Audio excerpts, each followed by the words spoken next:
Hey everyone, welcome to my channel. My name is Alyssa. In case you are new here, welcome and thank you so much for clicking on my video today. So today we have yet another get ready story time where we talk about a Black Widow story. So this one is actually kind of a good one because it gives you a lot of insight into her background. I don't know what the exact plot of the movie is going to be, but I do know some of the key characters that are featured in it, and a couple of them are going to be in this story, so that's why I chose this particular story to read and tell you guys about. This story is called Black Widow Deadly Origins, and it is a 4-issue series, and it's from 2009. If you saw my last video, it was kind of an origin-ish, but it only gave kind of little tidbits, so that's why this one is a good one, just to kind of clear up the holes that may have been brought up. I highly suggest that you watch the last video that I did because it has some characters that I'll be talking about in this story, so just for it to kind of make the most sense, I highly suggest you watch that one for it to make the most sense. So like I said, this is a retelling of her origin, but it has a little bit of a twist because it has a character in it that I've certainly never heard of before, and so that's what kind of makes it a little bit interesting and gives it a little bit of a twist. We see Black Widow go through a lot of trials and tribulations throughout this story, holy moly, and flashbacks too. There's a lot of flashbacks, so it's gonna get really annoying for me to say, oh, another flashback, oh, another flashback, but I mean, it's kind of key in order to get the most out of it. It's kind of annoying, but most of them are relevant, I swear. Without blabbing on too much longer, we'll just get into the story. Thank you guys for watching. Oh, and also I am going to be linking a playlist in the description in case you did miss any of my other Black Widow storytime get readies with me. I'm gonna start a playlist. That way they're just all in one spot and you can find them easily. So it'll be in the description in case you missed any of my previous ones. Yeah, thank you guys for watching and I hope you guys enjoy this Black Widow Deadly Origins story.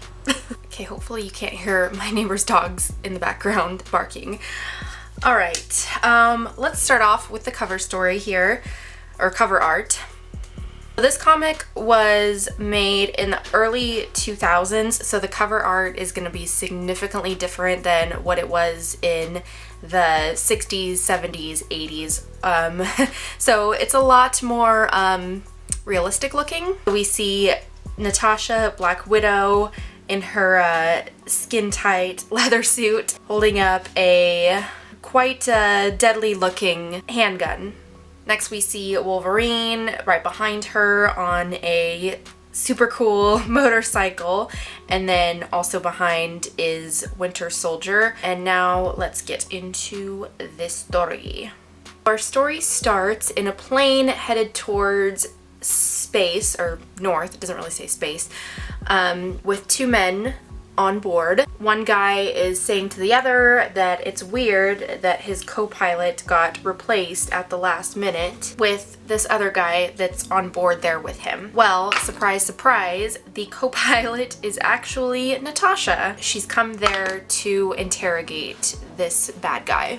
Before she can get a chance, this dude pulls out all the mechanisms to run this plane so that it can go down, killing the both of them. But Natasha won't take that, so she starts fighting with him and the plane goes down, then they're ejected out, and when they land, she tries to get back up to interrogating him. He actually had taken a poison capsule to kill himself, so that mission was kind of a bust for Natasha. And now we can get into the actual story. I should actually put this on. I bought this for a reason. So that was kind of like a pre-story. It doesn't really have anything to do with the actual story itself. Back in a Russia command center, there is this ice pick protocol plan activated. And as we go further into the story, I will kind of explain to you what that ice pick protocol is, but for now, that's all you need to know. That's what it's called, is ice pick protocol. On the next page, we see Natasha getting a phone call from an old friend. His name is Ivan, and he calls Natasha to warn her that this ice pick protocol has been activated.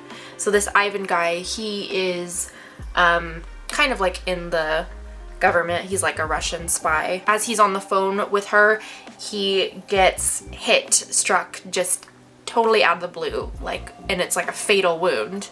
Of course, Natasha has no idea what he's talking about or what this all means, so this was kind of the setup for her mission throughout the story. On the next page, we see a flashback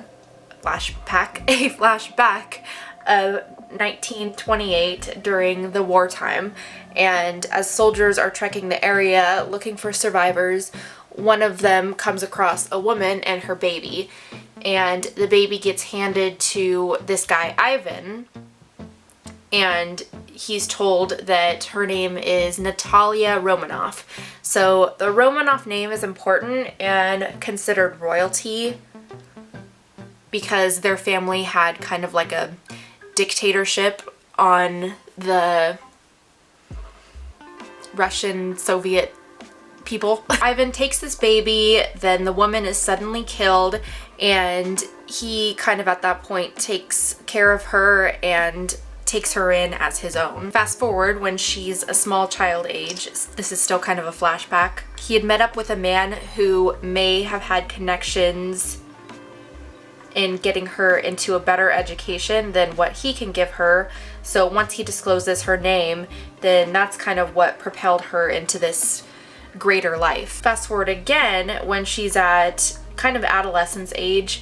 She's been at this training facility where they learn to fight, and she's actually under the watchful eye of Wolverine, and he was Logan at this time, so this was before he became Wolverine. Natasha had seen that Logan had killed someone higher up, and she kind of bolted out of there because she was afraid. Ivan eventually found her out in the wilderness alone, and then at that point on, they vowed to be by each other's side. Next, it shows Berlin, 1956, during the wartime, and Ivan gets injured, and at this point, her and Ivan have been loyal to the Soviets.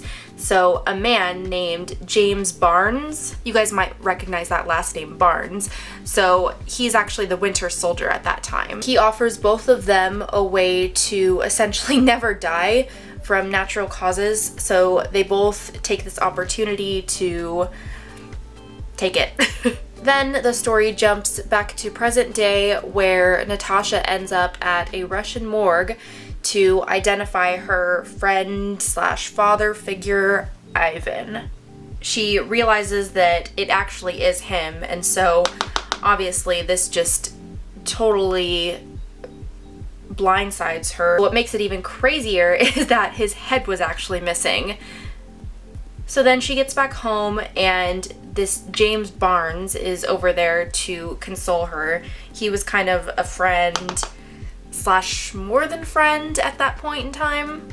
She feels like his death has something to do with this ice pick protocol thing that he was trying to warn her about, and she kind of makes it her mission to find out who's responsible for his death and to make them pay. So this kind of sets up for the rest of the story. Now we're on to the second issue, and we see Natasha in kind of the same black suit, and she's on top of a snowy building in, I'm guessing like Berlin area. At the start of the second issue, Natasha is able to get into one of the Russian military centers. That way she can do some digging and find out what this ice pick protocol is and the origins of it. Before she can get through the door, she's met with a federal dynamo robot looking thing. And on the next page, there's another flashback to 1957 when she first met her husband, Alexei. And if you guys remember the last story where I introduced you to her husband and the backstory on that, check it out if you missed it. But this story is going to have some slight variations from that original story. They're kind of talking, and He asks her about her life, and the story jumps 6 weeks forward where Natasha and the Winter Soldier James are saying their goodbyes since she's now with Alexei.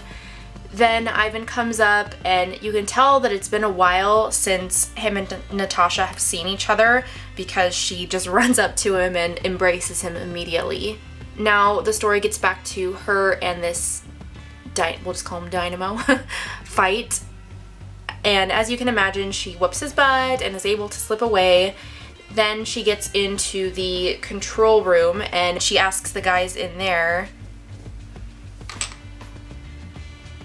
what this whole thing is about. But she has to persuade them somehow, so she tells them that she's the original Black Widow and that she's not afraid to use her intimidation tactics to get the information that she needs.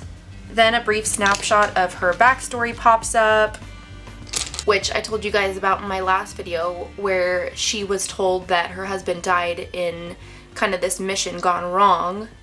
On the next page, it shows the aftermath of that, from which Alexei is presumed death. So we see Ivan talking to his leader about how Natasha won't just take an early retirement and be a normal person. This guy tells Ivan to kind of look after her, watch after her. Next, we see this leader talking to Alexei with not much said. They're just kind of boo-hooing all around. Then back to Natasha. She's looking through these files and finds what she's looking for, but now we do another jump back in time to several years ago to Tony Stark, actually. In this flashback, Pepper Potts is reading to Tony Stark the true identity of Natasha, and it was presumed that Natasha had an agenda to kill Tony, so he gets her alone and confronts her, saying that he knows who she is and kind of what her plan is. And that kind of abruptly ends, so then it jumps back to a year later where it's her and Hawkeye. If you remember in my last video where I mentioned that they were involved previously. Anyways, they had a little tiff that wasn't really super relevant. Next, we get back to her great discovery. So it turns out that she had gotten planted inside her these little particles that were passed along to those that she was close to just by touching them. Anyone close to the person that they were imprinted on could also contract them, and the idea was that when they were turned on, it could kind of turn a switch inside the person. The idea was to kill off everyone close to Natasha. The first ones are Hawkeye and this girl who he's with. Her name is Bobby, and Hawkeye passed it to her, and now she's triggered to killing Hawkeye. And that's kind of where this second issue ends, is that cliffhanger. I think I'm pretty much done with my eyeshadow, so I'm going to finish this up and do my mascara off camera. I just did some quick mascara and eyeliner. Now we'll get into issue number 3. So the third issue has Natasha sitting on this throne looking thing, and it has Matt Murdock, who is Daredevil, in the background. This third issue starts where the second one left off, where this girl, Bobby, is about to kill Hawkeye, and luckily Natasha is able to bust through the wall and stop her in time before any harm comes to either of them. By the way, on her way to Hawkeye's place, Natasha injected herself with these counter nanites to reverse the effects so that she can pass it along to everybody that needs it. And the simplest way to spread it is through touch. So what does she do but swap some saliva real quick with this girl? And then she explained to Hawkeye what was going on really quick, and then she says how she was too late for some of the other victims, but she wants to make this right as best as she can. Then the story jumps to 2 years ago when she was involved with Matt Murdock, or Daredevil as most of you may know him by.